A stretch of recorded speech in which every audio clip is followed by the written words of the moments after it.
G'day Eagles fans, welcome back to True Eagle.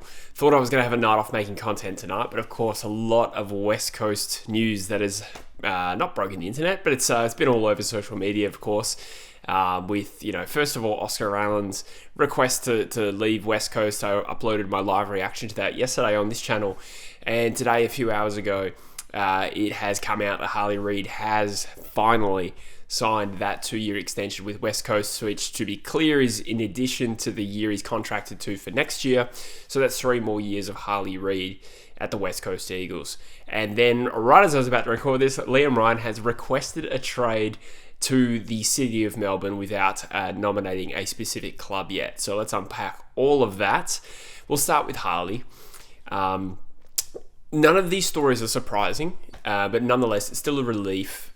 In particular, the Harley Reid re-signing. I think this one was sort of, it was in the air a little bit. The rumour mill was pointing towards Harley Reid re-signing for a couple of years, or at least with West Coast. That was why it was looking.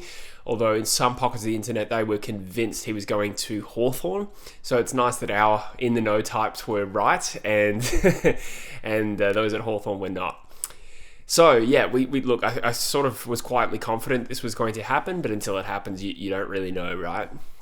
I think this is very, very big for the club after a really tough year. The intangible recommitting, I suppose, of Harley Reid to this footy club is exactly what we needed.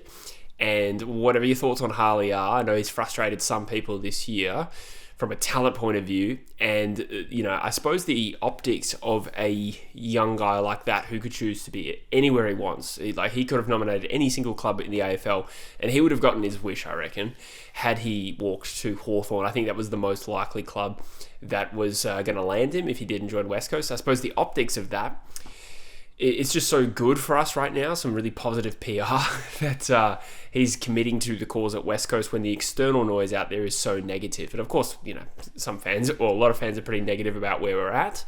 It's obviously a sign of faith that in what we're building here, I suppose. And also does speak to some character. I've said this before, I think it's a good character move for Harley not wanting to walk out on us right now at our lowest ebb. I remember Andrew Gaff saying similar. He didn't want to leave in disgrace at West Coast, and I really respected that at the time.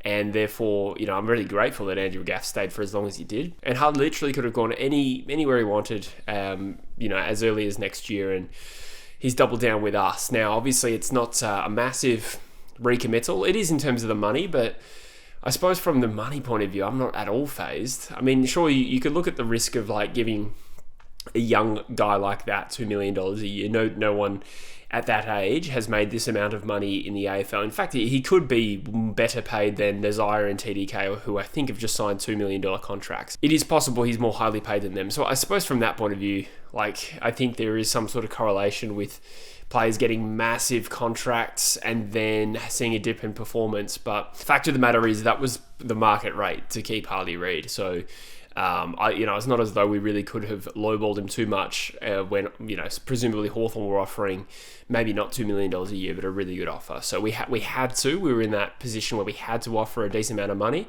But as far as opportunity cost goes, over the next 3 years, who else are we going to use that money on at the moment? This is the best time for us to be spending that kind of money. And hopefully, in 2028, when that contract comes up for renewal, or 2027, hopefully he's worth $2 million a year. So, I'm comfortable with that, where that sits. I really do think Harley Reid walking out on us right now would have been an absolute kick in the guts. It would have been diabolical. And maybe, in the long run, we would have made back that investment by getting a huge trade bounty, potentially. I don't even know what Hawthorn could have offered us, really. I mean, they have Carlton's picks.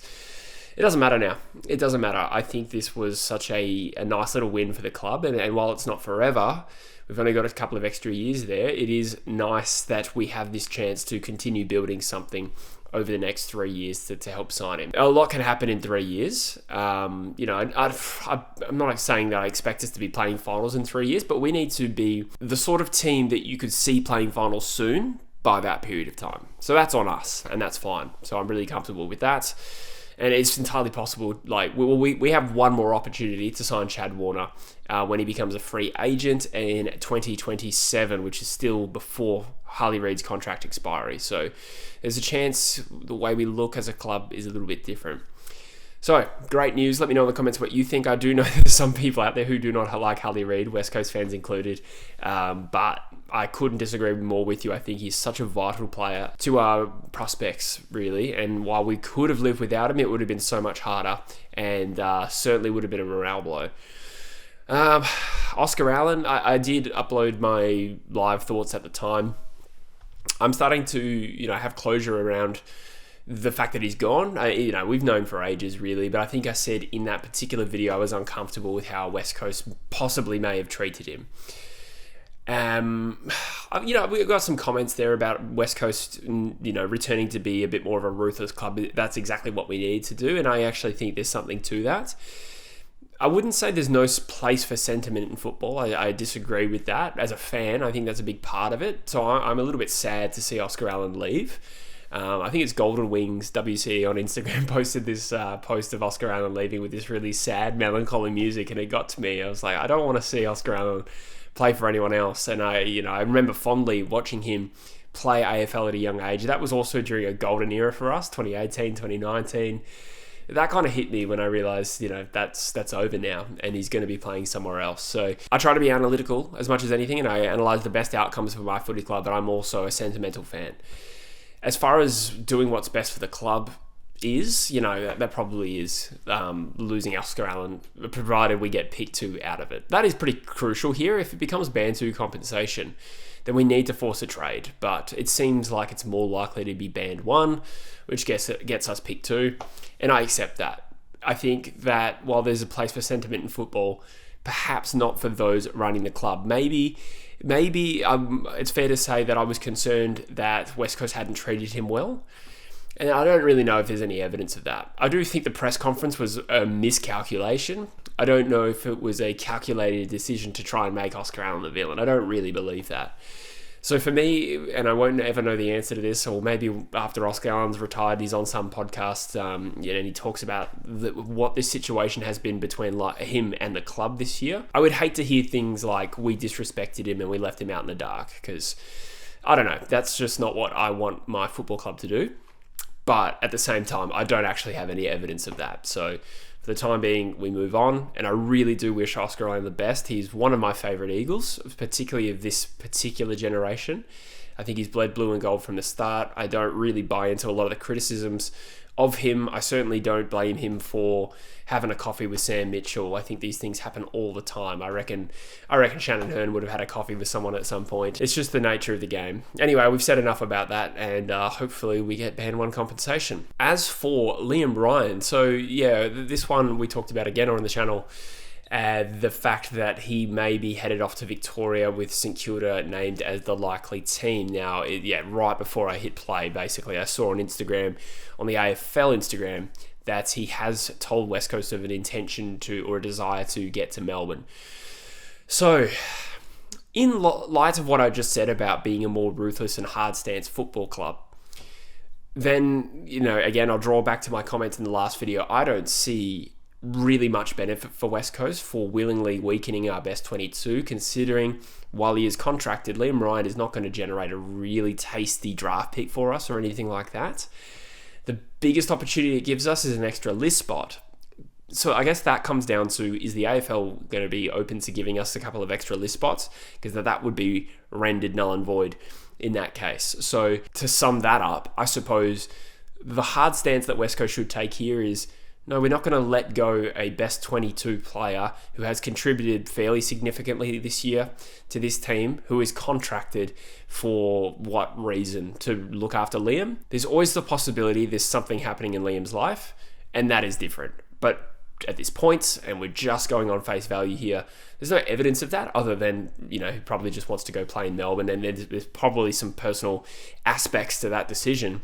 But unless, there's a genuine sympathetic reason to let this happen, my stance is currently I don't think we should do this. And judging by McCoulter's comments, which a few of you picked up on, I don't know how much to make of them. I mean, McCoulter said he's a required player who'll play next year. You hear that all the time. But hopefully there's some truth to that, and West Coast is going to make this really difficult to happen.